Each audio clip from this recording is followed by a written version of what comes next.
శ్రీ భువనేశ్వరి అఖిలాండేశ్వరి. భద్రాచలం శాంతినగర్లో ఏం చూసిన శ్రీ లలితా పరమేశ్వరి అమ్మవారి ఆలయంలో దేవీ శరన్నవరాత్రి ఉత్సవాలు ఘనంగా జరుగుతున్నాయి. ఈ ఉత్సవాల్లో భాగంగా మొదటి రోజు అమ్మవారికి బాలత్రిపుర సుందరి, అలాగే రెండవ రోజు నిన్న మహాలక్ష్మి అవతారం, ఈరోజు మూడవ రోజు అమ్మవారికి గాయత్రి మాత అవతారం అలంకరణ జరిగింది.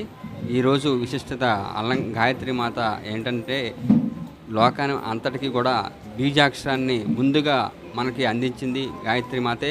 ఆ గాయత్రి బీజాక్షరంలో ఓం భూర్భవస్వహ ఓం తత్సవితుర్వరేణ్యం భర్గో దేవస్య ధీమహి అనే ఒక మూలమంత్రంతోనే ఈ సృష్టి ఆవిర్భవించిందని మన పురాణాలు చెబుతున్నాయి. కాబట్టి ఈ యొక్క బీజాక్షరాన్ని మనకు అందించి మన లోకానందరిని కూడా సుభిక్షంగా పరిపాలిస్తున్న గాయత్రీదేవిని ఈరోజు ఎవరైతే దర్శిస్తారో వారందరికీ కూడా సుఖశాంతులు, ఆయురారోగ్యాలు, అష్టైశ్వర్యాలు కలుగుతాయని ఈ బ్రహ్మాండ పురాణం చెప్పబడి ఉంది.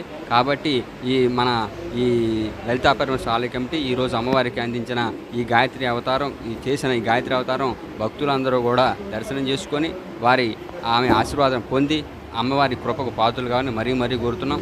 ఇట్లు లలితా పరమేశ్వరి ఆలయ కమిటీ, ఆలయ పూజారి గారు, భద్రాచలం.